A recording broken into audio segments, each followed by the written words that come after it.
As you all would know, the Cummins report, which covered only the Carville Shire and was commissioned in June 2007, estimates that at expected 2007 prices for sugar, tourism is now close to the sugar industry in value, approximately 95 million, the fruit industry 120 million.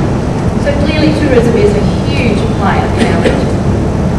With direct and indirect employment from tourism estimated to be about 20% of our workforce, our tropical paradise is providing well for our community.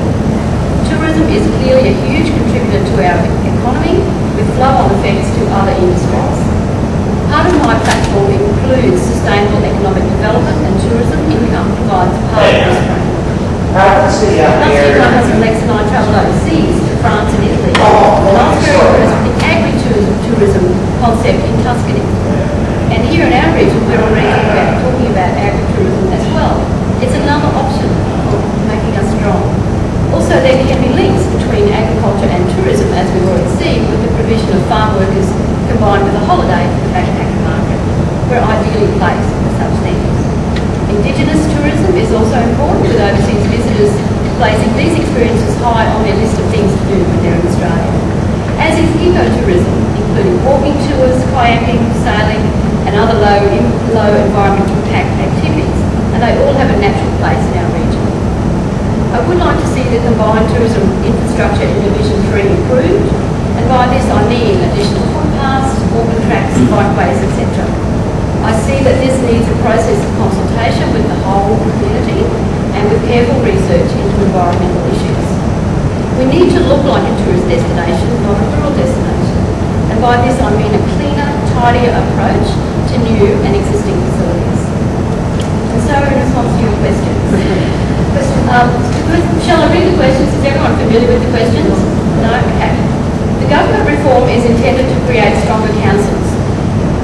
And given the report by the Queensland Audit Office indicating Johnson Shire is still under a high financial risk, how do you see a strong financial position being achieved? One question. In evaluating the economic sustainability of the new Shire, on what level do you place the role of tourism? So my response to that is the new council has an asset base of $500 million with an annual turnover of $50 million. And although the Auditor General has qualified the previous Johnson Shire Council as a high financial risk, because of this, the new council will be able to lobby state government to attract funding for projects and infrastructure at a higher rate than the previous councils were able to do, which will enhance economic sustainability and alleviate some of the burden on ratepayers.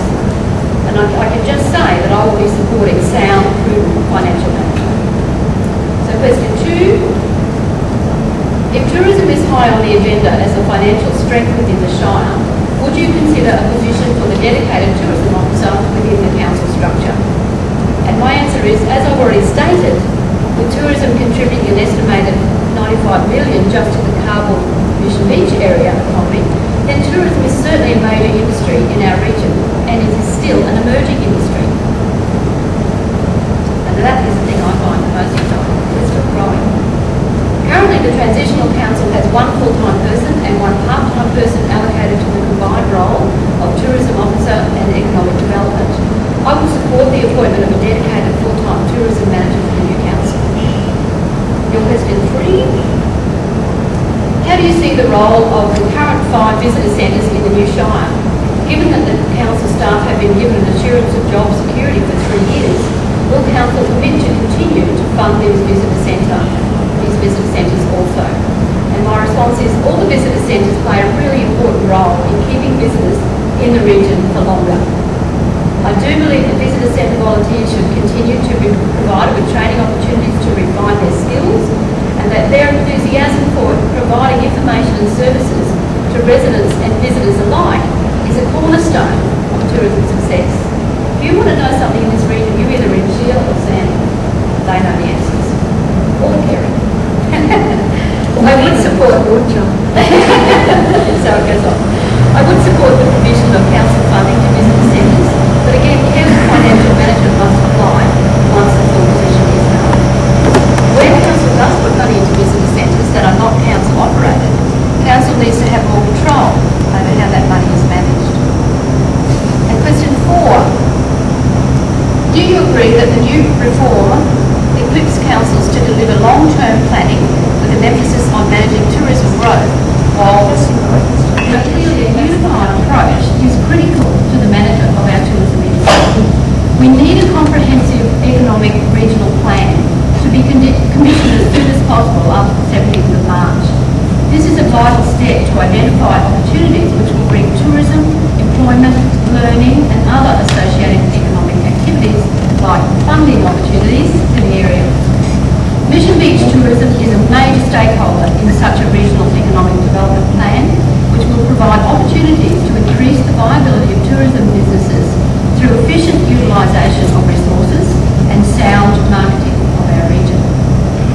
And so to conclude, any time I travel away from Mission Beach, my first overwhelming feeling on returning home as the bus from the airport rounds the corner into Bingle Bay is one of sheer joy at the beauty of our special place. The colours, the greens, the blues of the sea are like nowhere else. First-time visitors must feel this too. You cannot help but be impressed. We have fantastic, unique natural resources to combine with our man-made product, and the flow on for economic stability for our region as it develops will be great. Thank you for your attention and the opportunity to share my thoughts with you, and I'm happy to answer any questions that you may have. I understand I have 5 minutes.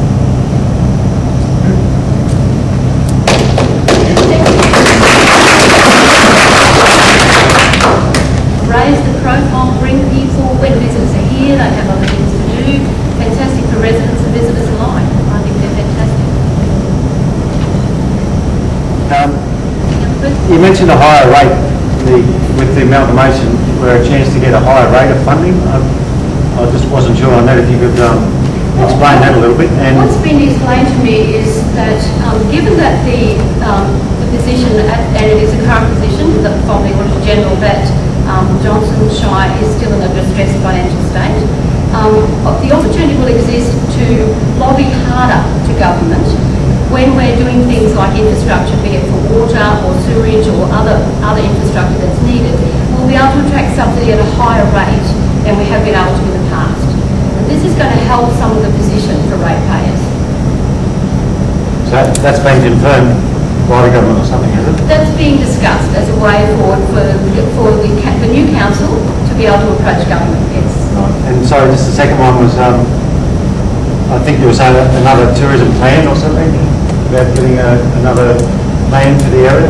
No, I'm talking about an entire infrastructure plan that needs to be done when the new council takes over for the new combination council.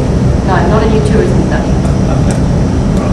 It's just my point there, I think Mission Beach must be the most studied place there is in North Queensland. I agree with you. If you go into either council, I think you'll find that there's a whole room full of plans. We're talking no infrastructure, Paul, and what is needed for going forward. Yeah. I think that's half our problem. We've got plans for everything and nothing's really been done. Well, I think we need a planned approach for the new combination council, because we've got 2 new entities merging, so there needs to be a combined plan.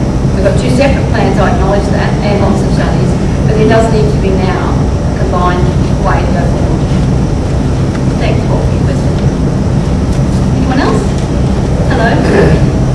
What importance do you put on taking paper around the facility to load and unload passengers? Clearly this area is known for its boating. We all love boating. We want all of those sorts of facilities. I'm not going to promise anything until I fully understand the position that we're all going to walk into. But yeah, I support the need for these things. We know the infrastructure that's required. I hear where you're coming from. Yesterday, I think what happened yesterday was all the winds. I hear there were 5 boats ashore in Horseshoe Bay as well. Yeah, we need Yeah. attention. Get the passengers off the boats conditions. Eventually there's going to be an injury because that's harsh work.